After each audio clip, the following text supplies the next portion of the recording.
Di awal film memperlihatkan keadaan bumi yang dipenuhi sampah dan tidak lagi ditinggali oleh manusia. Yang menghuni bumi saat itu hanya sebuah robot pembersih sampah yang diberi nama Wall-E dan sahabat kecilnya yaitu seekor kecoa. Wall-E telah menumpuk begitu banyak sampah sehingga menjadi seperti gedung pencakar langit. Manusia yang ada sudah pindah ke ruang angkasa dan tinggal di dalam pesawat raksasa yang diberi nama Axiom. Di dalamnya mereka dimanjakan oleh pelayanan para robot sehingga tidak perlu lagi melakukan aktivitas fisik. Karena hari sudah mulai gelap, Wall-E pulang ke rumahnya dengan membawa berbagai alat yang menurutnya menarik. Si Wall-E ini seperti memiliki perasaan, ia selalu menonton dan mendengar lagu-lagu romantis. Saat hendak tidur, ia pun tidak lupa memberikan hewan kecilnya makanan. Hari sudah pagi, saatnya Wall-E mengisi daya dan setelah penuh, Wall-E melakukan rutinitasnya membersihkan sampah, serta memungut beberapa barang. Tanpa sengaja, Wall-E menemukan sebuah tanaman dan ia membawanya. Tiba-tiba ada sinar laser yang membuat Wall-E tertarik. Ia mengikutinya hingga tiba di sebuah lapangan. Dan ternyata laser itu berasal dari sebuah pesawat yang akan mendarat. Beruntung si Wall-E tidak kenapa-napa. Lalu si pesawat itu mengeluarkan sebuah robot berwarna putih. Wall-E yang melihatnya merasa terpesona pada pandangan pertama. Kapal pun pergi dan si robot terbang ke sana kemari seperti menari. Merasa ada ancaman, si robot menembak ke arah Wall-E. Hal itu hampir saja menghancurkan tubuh Wall-E. Si robot putih ini seperti mencari sesuatu. Wall-E yang penasaran, ia mengikutinya. Lagi-lagi Wall-E menjadi sasaran tembaknya. Walaupun demikian, Wall-E terus membuntuti si robot putih. Setelah mencari ke sana kemari, si robot nampak putus asa. Dirasa ada kesempatan, Wall-E pun menghampirinya dan mereka saling memperkenalkan diri. Si robot putih ini bernama Ip, lalu datang badai, Wall-E pun membawa Ip ke rumahnya. Wall-E menunjukkan barang-barang yang ia punya untuk Ip coba. Wall-E juga mengajak Ip menari dengan irama musik dari kaset kesukaannya. Namun itu malah membuat Wall-E cedera dan untung saja banyak suku cadang yang ia punya.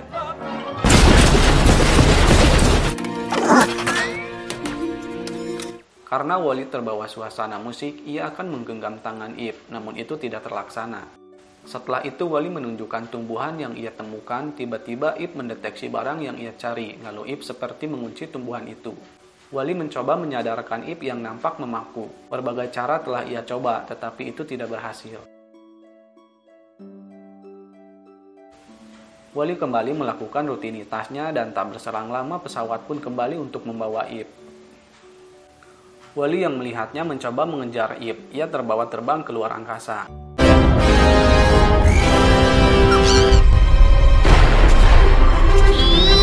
Setelah terbang entah berapa lama mereka tiba di kapal induk Axiom.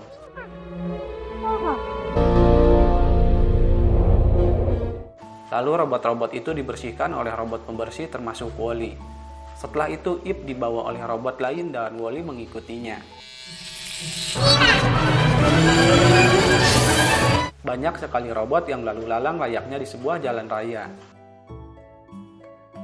Manusia pun juga sama, mereka semua nampak terpaku dengan layar dan hanya duduk tanpa melakukan kegiatan. Mereka seperti bayi dengan ukuran raksasa. Dan semua yang mereka inginkan hanya tinggal sekali tekan. Lalu Wall-E yang ingin menghampiri Ip, tanpa sengaja ia menyadarkan salah satu dari manusia. I didn't know we had a pool. Huh?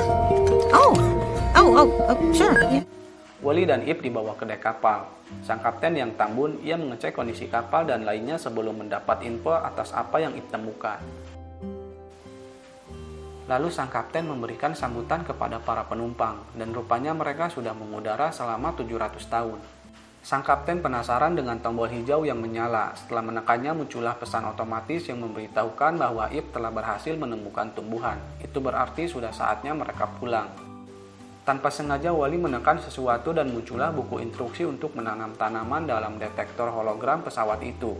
Maka dengan otomatis Axiom akan kembali ke bumi. Saking ketergantungannya dengan teknologi, sang kapten pun tidak tahu cara membuka buku. Setelah dikonfirmasi, Ip dibuka berangkasnya tetapi tumbuhannya tidak ada. Ip mengira Wall-E mengambilnya kembali, namun ternyata tidak. Dirasa Ip mengalami masalah, ia akan dikirim ke tempat reparasi dan juga Wall-E. Lalu sang kapten memeriksa benda asing yang tidak ia ketahui. Setelah dicek, rupanya itu adalah tanah dan kapten mencari tahu lebih lagi tentang bumi. Wally tiba di ruang reparasi, dan di sana banyak robot yang error. Wally mengira Ip sedang dihancurkan, namun kenyataannya Ip nyaman dengan servis yang ia terima. Wally pun menerobos masuk. Wally pun menerobos masuk dan tanpa sengaja ia merebut tangan Ip dan menembakkan laser. Sistem di ruangan itu mati dan semua robot terbebas. Wally dibawa oleh mereka dan di sisi lain robot keamanan dikerahkan. Wally dan Ip menjadi buronan. Lalu Ip berusaha menghindari tangkapan para penjaga. Ia pun berniat akan mengirimkan Wally ke bumi. Wally tidak mau karena Ip tidak akan ikut. Tiba-tiba ada sebuah robot. Ia membawa tumbuhan dan menaruhnya di dalam kapsul untuk dihancurkan. Wally yang ingin mengambilnya ikut terlontar dengan kapsul itu.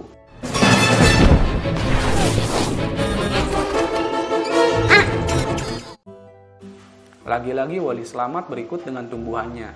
Ip sangat senang karena tumbuhan itu masih utuh. Mereka berdua pun terbang di angkasa disaksikan oleh si John.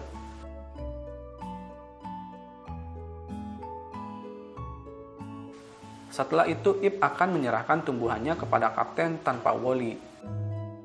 Sang kapten senang karena mereka akan jadi pulang. Lalu sang kapten ingin melihat isi memori Ip untuk mengetahui kondisi bumi dan rupanya di sana nampak kacau. Di sini Ip melihat tayangan Wally saat dirinya terkunci. Di sisi lain Wally menyusul ke dek kapal. Kembali ke kapten, ia sadar bahwa dirinya lah yang harus merawat bumi dan ia harus pulang. Saat autopilot diperintahkan untuk kembali ke bumi, ia menentang perintah kapten. Lalu auto menunjukkan sebuah rekaman yang dimana pilot otomatis mendapat perintah untuk tidak turun ke bumi. Karena bumi sudah tidak aman, kadar racun di sana sangat tinggi.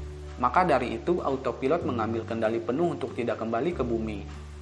Kapten pikir pesan itu sudah 700 tahun yang lalu. Mungkin sekarang kondisinya sudah berubah.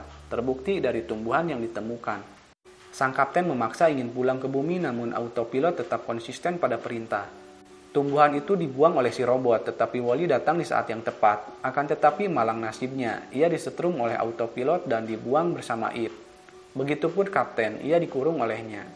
Wally dan Ip berada di pembuangan sampah. Mereka akan dibuang keluar ruang angkasa. Beruntung robot pembersih mengikuti Wally, ia menjadi juru selamat untuk mereka. Wally mengalami kerusakan dan Ip mencoba mencari suku cadangnya namun tidak ada. Mereka harus kembali ke bumi karena di sana banyak suku cadang Wally. Ip pun segera kembali melanjutkan misinya dan dibantu oleh rekan-rekannya yang lain. Kapten yang melihat tumbuhannya masih ada, ia menginstruksikan Ip untuk pergi ke dek utama. Si kapten juga mengelabui autorobot agar si kapten bisa naik ke atas dek, dan ia pun berhasil menekan tombol hingga para manusia dikumpulkan di dek utama.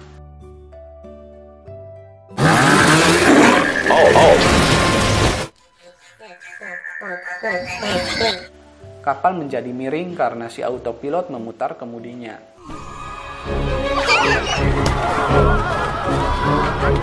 Wally berusaha menahan detektor hologram agar tidak kembali tenggelam. Si kapten yang menyaksikannya ia bangkit lalu memanualkan pengaturan si autopilot. Setelah itu semuanya saling membantu memberikan tumbuhan kepada Ip. Dengan otomatis pesawat itu langsung menuju ke bumi. Mereka mendarat dengan selamat.